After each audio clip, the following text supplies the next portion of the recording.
Zipper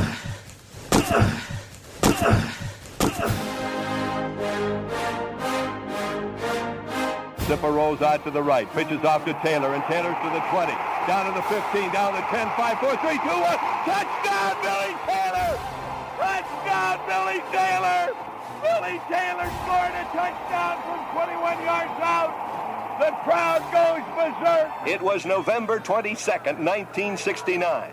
That they came to Barry, Michigan, all dressed in maize and blue. The words were said, the prayers were read, and everybody cried. But when they closed the coffin, there was someone else inside.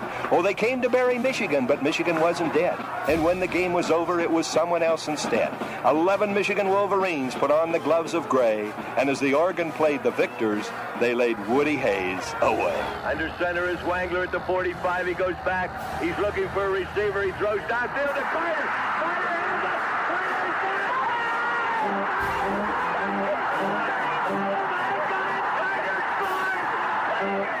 Who's got it better than us? Nobody!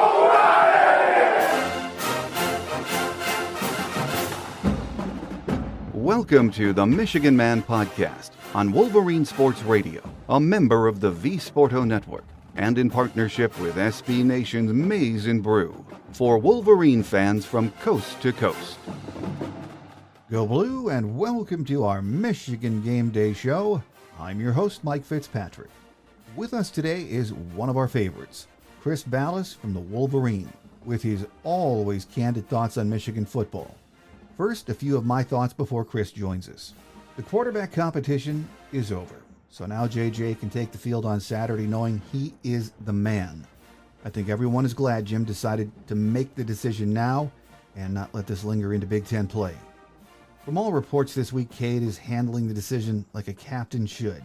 He's working hard and staying ready. As Jim said, we're really fortunate to have two outstanding quarterbacks. You never know what can happen in a long season. Knowing that Cade is your backup, that is more than a luxury. This week we finished the non-conference portion of the schedule. I'm sure UConn is better than Hawaii, maybe even on par with Colorado State, but they are still not a good team right now. If we take care of business like we should, this will be another opportunity, and probably our last this season, to get a lot of players some experience. Jim Mora is in his first year as head man at UConn. He is a good football coach, but he has a massive rebuilding job in front of him. Our guest today says this is the last of our so-called tomato can games. Win, stay healthy, and get better, as Jim says, is what we need to do this Saturday. Up next on our game day edition of the show is Chris Balas from the Wolverine. So stay with us.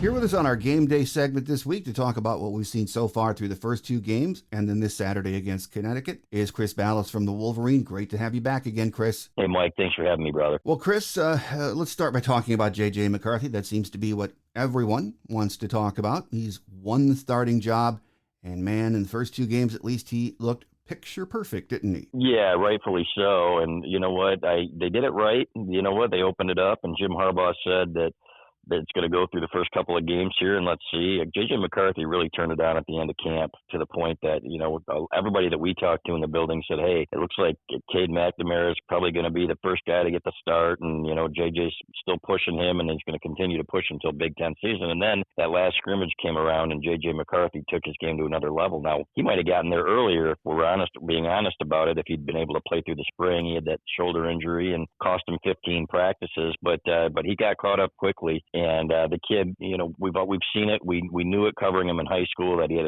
the potential to be a special quarterback, and we're starting to see that. Now there are bigger tests to come. Hawaii is not the standard. And I always go back, and I've said this on several shows, Mike, you go back to John Navarro when he took over for Drew Henson in 2000, and he came out against Bowling Green and Rice, and I think he completed like 28 of 35 and had 8 touchdowns and no interceptions, and everybody's like, oh my gosh, is Drew Henson going to get his job back? Then he goes out to the coast and lays an egg at UCLA when he played a team with a pulse. And I do not, to be very clear, anticipate that happening with J.J. McCarthy.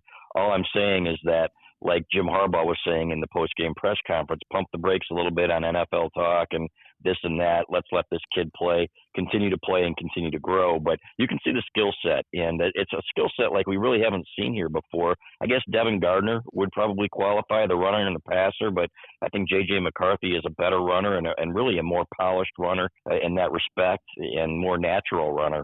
So, and the ball he threw against Hawaii, he should have been 12 for 12 if Ronnie Bell doesn't drop a pass, and they were on the money. And that's one thing you can tell is ball placement and poise and things like that, and he's got that in spades. So sky seems to be the limit for this kid. We'll see what happens when he goes to Iowa. We'll see even against Maryland when he's playing with better athletes, but you love everything you've seen from the kid so far. Well, do you think it's best for all concerned that Jim made that decision after week 2 and not let this linger into October and the Big Ten season? 100%, and only because Cade McNamara didn't really rise to the challenge, and unfortunately, and they were stunned. He had a really, really good fall camp, and he had a good, he had a good summer. He's a great leader, and they expected this thing to be much closer than it was. But you could tell from the get-go against Colorado State that Cade McNamara was feeling the pressure. And for everybody who said, "Oh no, that's just Cade being Cade," come on, people. Give him some credit for what he accomplished last year and in some of his better games. You don't go to Nebraska and Penn State and win games like that. And I understand about the running game and the defense and so on and so forth, but it takes good quarterback play too to win a Big Ten championship. And he provided that at times. So he took a significant step back. So there was really no question about it. And Jim Harbaugh said, based on merit, there's no question that JJ is our guy right now, and he's 100% right to do it because, frankly, you see that Cade McNamara has lost his confidence, and it's unfortunate. They might need him at some point this year. You hope not. You hope that it's one guy here and that JJ McCarthy goes the entire way and becomes the quarterback that we think he can be, but it's better to have two than one. And so when you hear the boos and you see him lose his confidence, that's not good for him, and it's certainly not good for the team. So you hope he gets that back, but I don't think there's any question that Jim Harbaugh made the right decision after week 2. With Cade, he's a gamer. It's like Jim said, he has gravel in his gut, and keep in mind, you might need Cade down the road, so he has to, get it back together, and, his teammates elected him captain. He's going to come around. Yeah, I think so.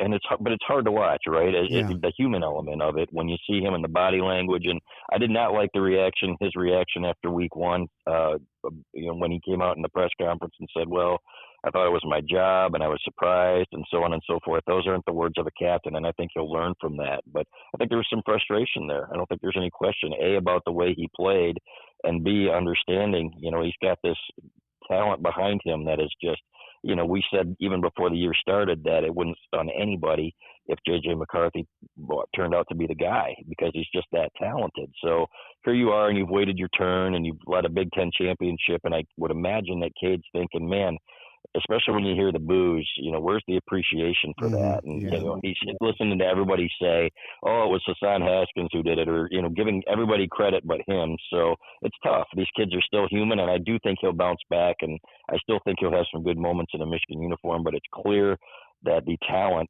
the actual physical talent is J.J. McCarthy, and he's got it between the ears, too. This is a great kid who works just as hard as Cade McNamara, too, so he's going to be tough to unseat at this point. Well, Chris, let's talk about this team and what we've seen through the first 2 games, get your take on it. And I know, like you, I love to watch the line play. When I watch the tape on it, I focus on line play, too. How have the big guys looked to you so far? Yeah, I like the run blocking. I think has been outstanding. I was watching Oluwatimi at center the first couple of snaps, just blowing people off the ball, and I'm thinking, boy, that really is going to be an upgrade. That interior line, those guys are road graders, and a little disappointed in the pass protection. I'll be honest. Trente Jones at right tackle needs to shore that up.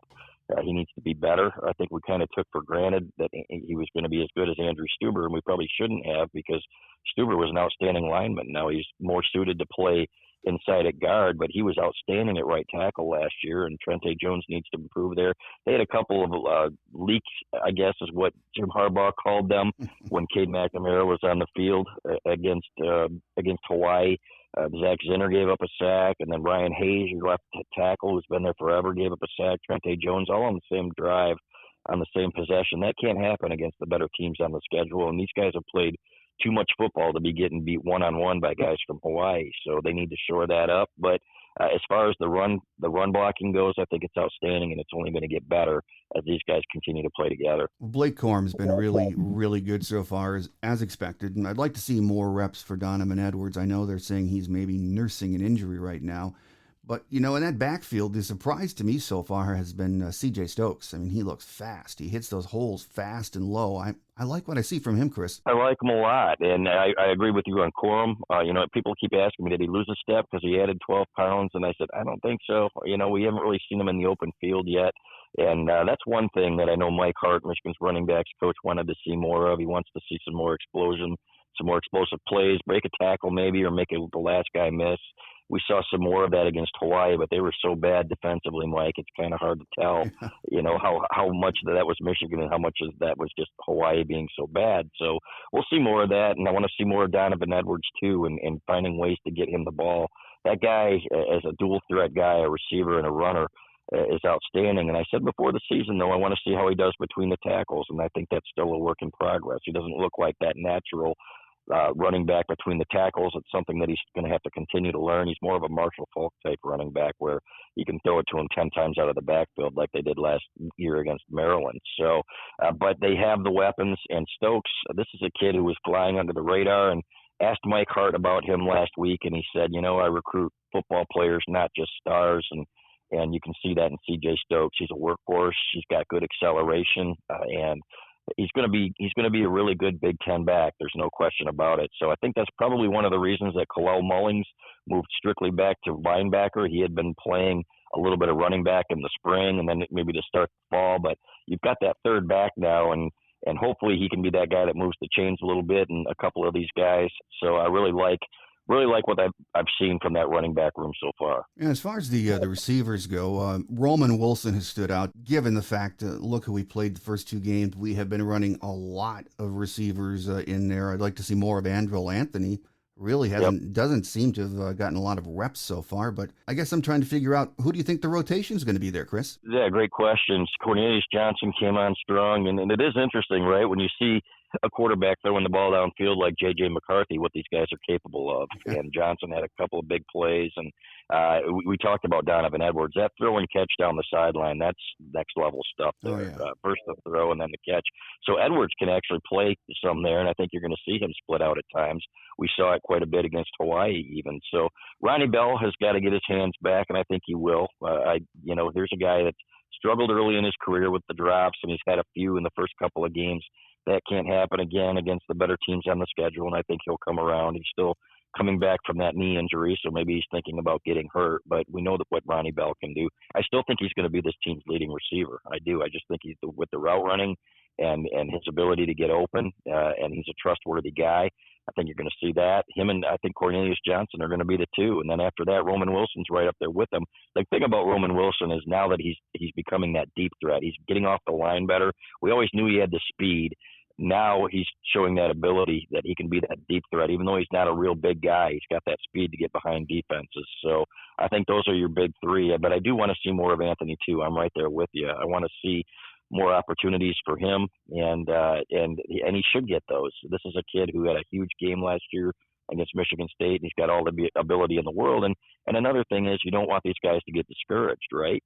So I'm not saying that, hey, you need to throw to this guy to keep him happy, but there are ways to get him involved in the offense. So, but it's a deep room, and that's the good news. And one of the reasons that they've been able to move freshman Amori and Walker over to play both ways, and why you were able to move Mike Sainristil over from receiver to nickelback, where he's been outstanding so far in the early going. Another guy I'd like to see get a few more targets is Eric All. I know we've been running a lot of tight ends into the game through the first two, but Like I told you, I like to focus on line blocking, and I could watch that guy block all day. He has been beautiful. Yeah, he loves to hit people, and I pop in tape of that Ohio State game sometimes when I want to get a smile on my face and watch him blowing people off the ball. I really do, because he's that good, and he's kind of a freak of nature in terms of what he can do at his size. We saw it against Penn State last year when he outran their defense on one leg for the game-winning touchdown. So I agree with you there too, and I think there are going to be more opportunities for that, Mike. But you know what? They got to get through this tomato can portion of the schedule here where, hey, you could run every time probably and beat these first three teams on the schedule. And but with J.J. McCarthy, again, you're going to have more opportunities to go downfield too. So I think you're going to see all of these guys used in the offense here as we get to the Iowas, the Penn States, the Michigan States. But right now, they're getting a lot of guys time. I think they played well over 100 people against Hawaii.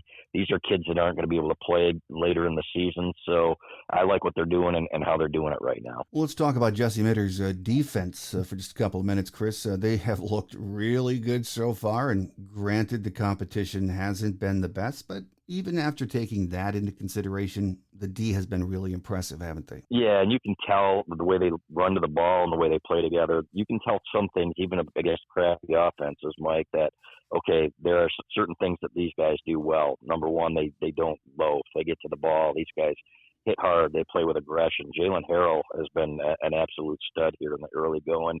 That defensive line, we want to see how they do it when they go up against a team that wants to run right at them. There aren't a whole lot of those anymore, it seems like. But, they seem to be stout on the interior. Chris Jenkins is off to a great start. You can point to any one of those guys and say, wow, what a great start he's had. Even Ayabi Anoma, the transfer, on his first snap, he gets a sack.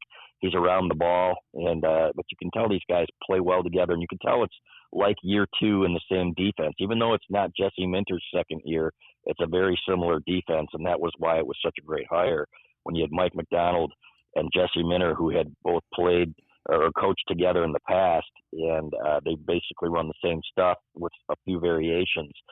That was really important, and you can tell that these guys are comfortable in it. Junior Colson has taken that step at linebacker as a sophomore. He's going to be an all-Big Ten guy, probably an All-American next year before he's done. So, and then that back end is playing well too. You lose Brad Hawkins and Dax Hill, but like I talked about Sainristil, Jim Harbaugh compared Sainristil to Dax Hill in the way he's playing, and he's not off. Sainristil's been all over the place. So it's fun to watch. There are bigger tests to come. Probably not. Well, I guess, Maryland's going to swing it around a little bit too. So bigger tests. We're going to find out a little bit about this defense, I think, a week from Saturday, Mike, but so far off to a great start. The defensive front has surprised me, but one in particular, one of our gifts from the football gods, Mason Graham. I mean, that kid looks like a stud already, doesn't he? Yeah, and, I took some flack in the spring. I said, this kid looks further along as a defensive tackle than any kid at this point in his career that I've ever seen at Michigan. And, you have to remember, this kid was playing in the spring. He's still supposed to be in high school when I said that. And he's lived up to that hype. He holds his own physically, and that's just unheard of for a guy that age. He can come out of high school and to be able to go up against an Olu Atimi and guys like that, Zach Zinter, and hold your own. And he was doing that in the spring, and I said, that's really impressive. Now we're seeing it in games as well. In the first game, he was putting the center back in the quarterback's lap, and he was registering a sack.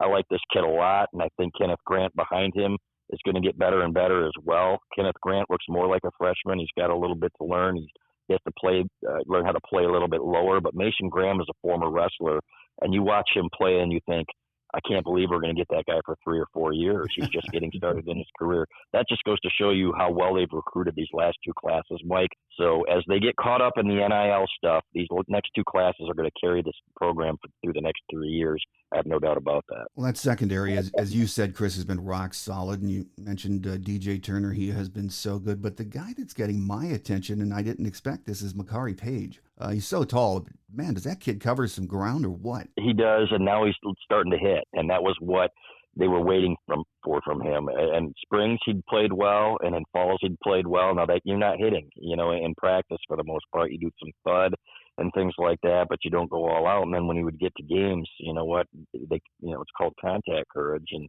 you know what? He was just not providing it, but now he is. And you see him. We always knew he was an athlete.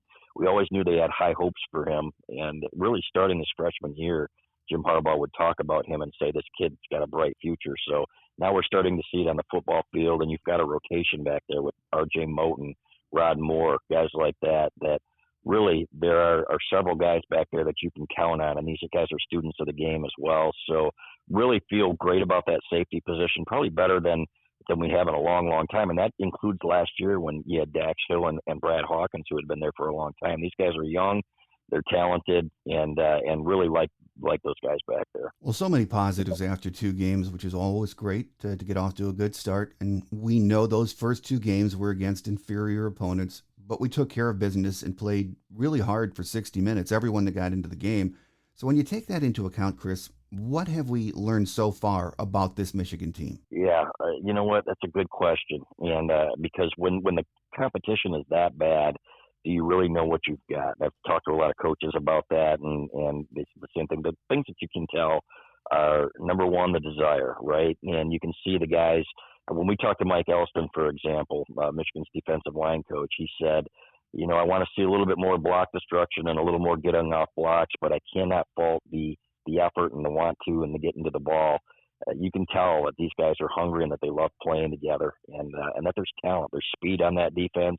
And on the offense, you can see the playmakers, right? I mean, when you can talk all you want to about, oh, it's just Hawaii, but J.J. McCarthy, it looks effortless when he is out there. And even against Colorado State, you know what, when things break down, he's starting to check down now a little bit instead of forcing things. From, you know, the people that we spoke to in practice, they said there were times that he had a tendency to do that and maybe throw a pick or two. Now he's checking down and making the right plays, and that's what you can tell. So it's going to be a lot different, for example, when he goes to Iowa. Iowa's terrible offensively, but they've got one heck of a defense. So they're going to test him in different ways. That's a kind of defense that wants to make a young quarterback make mistakes. So we're going to find out a lot about him there. But more than anything, you can see that this is a tight-knit group, that these guys like playing together. 2020, for example, was awful, and you could tell in the body language. You can tell, you know, even it was a COVID year, sure, but you could tell those guys didn't like each other, and Ronnie Bell admitted that as much. But these guys like playing together. There's a lot of speed out there, Mike, and a lot of talent, and you can see that. Let's see how it translates against the better teams on the schedule. Well, Saturday, UConn comes to town, and I guess you could say they're the third mess we've played in a row, and maybe not as bad as Hawaii, but this is another game for us, as Jim says, to get better, win, and stay healthy. Just being really honest, UConn is not a good team right now, are they, Chris? They aren't. And you mentioned off the air when we were talking, they've got a solid quarterback, a kid who was a winner in high school. He just doesn't have a lot of help, and you can put a good quarterback behind a crappy line. It reminds me of Jimmy Clausen, right, when he first came to Notre Dame and to Michigan Stadium, and boy, they left him hanging out to dry, and I kind of get the feeling that that's what they're doing with this kid. But they're just not good, and it's going to be hard for them to compete in this day and age, you know, with the transfer portal and everything else in NIL. So that's a program that's on the decline, and when they scheduled them, you know, they probably weren't. So, but it's another opportunity, like you said, to get better, and this is stay healthy more than anything. You know, Donovan Edwards, like you said, is banged up. Sounds like it's just an ankle sprain from what we've heard. Don't quote us on that, but it sounds like it's not going to be too serious. So that's good news. But get out of this game healthy, you know, play some guys, and then get ready for Maryland. They're going to be throwing the ball all over the place. That's a team that Michigan's played really well against over the years, and really some of their best games against Maryland. So, but that's the one you're kind of pointing to, and in this one, you're just saying, hey, let's take care of business and get out of there healthy. Well, I know yesterday when Jim was talking about injuries, there weren't many to talk about. One that I didn't hear mentioned was Eric All. He dinged himself up somehow. He was over on the bike. Yep. But have we heard anything about that? We have not, but he was riding the bike, and I don't think he would have been riding the bike had it been a serious injury. You know, speaking to people on the sidelines, I think they thought that they avoided serious injuries in that game, other than Jalen Perry. I haven't heard anything about Jalen Perry either. So, but yeah, I think All will be fine. I'll be honest. This is one of those games where if you have any doubts about any of these guys, you rest them, right? Yeah. Like you did with Ryan Hayes in the opener. You know, I think you just take the precautions and then prepare for that Maryland game. They're going to win this game handily on Saturday. I think they're, a 46-point favorite now, Mike. I think the combined spread in the first 3 games is 120 points as favorites, which is nuts. But, hey, stay healthy, like I said. Rest the guys that you need to rest, and then prepare for that Big Ten opener. And this is a team, really, Mike, that can run the table going into Ohio State, and that's I don't think that's a stretch to say that. The schedule is very favorable, so let's take care of business. Let's stay healthy, and then move on to Big Ten play. Well, final question before we let you get away, Chris. Last weekend there were some really crazy upsets and a lot of entertaining games too.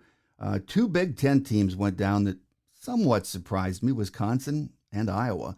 And as you mentioned, Iowa has absolutely no offense right now. We have 10 weeks left, but it sure looks like we are in for a wacky and interesting year in the Big Ten and across the college football landscape, doesn't it? Always, and it's top heavy as usual. You look at Alabama, they struggled with Texas, but Georgia looks to be the cream of the crop. And, the thing about the Big Ten is, they don't do well a lot in the non-conference. And then these teams, for example, Northwestern, loses to Duke a few years back and then wins the West. Somebody's got to win it. And keep an eye on Minnesota. This Minnesota was a team that I said might be one of my surprises to win the West. And PJ Fleck's got them playing pretty good football up there, and they look like, really, they haven't played anybody either, but they look like they're playing good football. So, but it is weird when you start playing each other in conference. Michigan State, for example, had no business being 4-3 against Michigan the last 7 years, but they found a way. So when it gets into Big Ten play, you never know what's going to happen. So, but yeah, Wisconsin was a disappointment. Iowa, they got to do something about that offense. It's unbelievable how bad they are. It's literally one touchdown in 2 games, and that was, I think, a 16-yard scoring drive after a blocked punt. So, Mike, they've got serious issues down there. But as you know, going back to 2016, if you go down there and play that kind of game where they want to muck it up and it's going to be a low-scoring game, their defense can keep them in games. So don't take anything for granted and play your best football, man. Be prepared to get everybody's best shot in the Big Ten because everybody's coming for you. Here with us today on our Game Day segment has been Chris Balas from the Wolverine. Chris, always a pleasure to have you join us, and we look forward to that next visit later in the season. Anytime, Mike. Thanks for having me.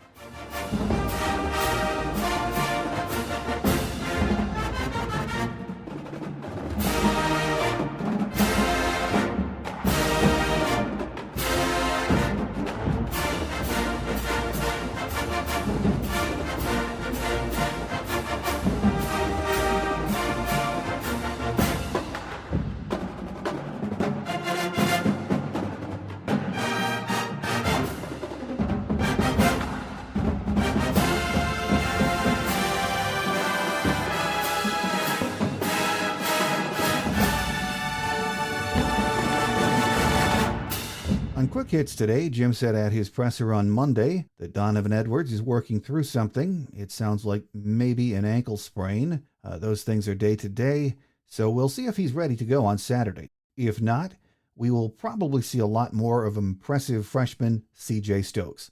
There is no reason to use Donovan if that ankle is bothering him even in the least.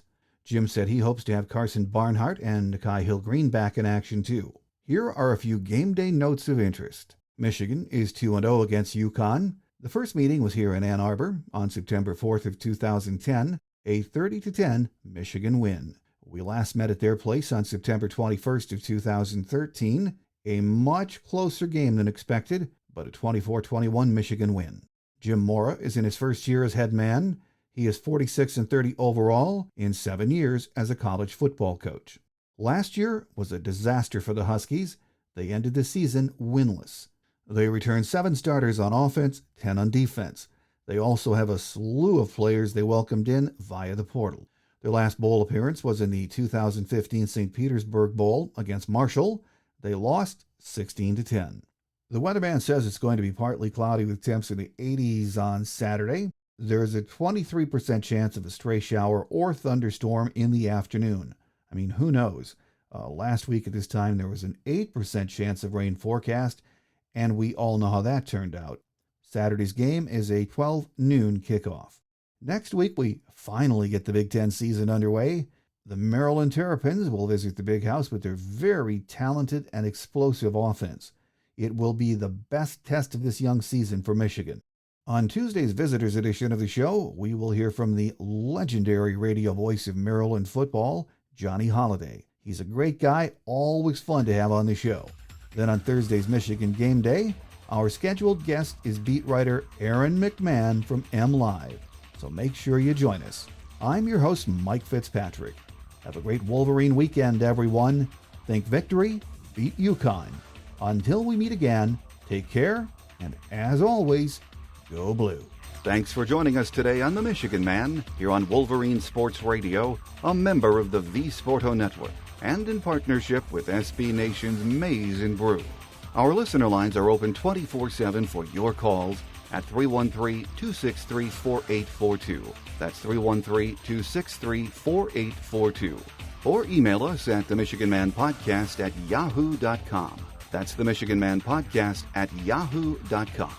The Michigan Man Podcast is produced at the studios of Robin Lynn Productions, Allen Park, Michigan, and is not affiliated with the University of Michigan.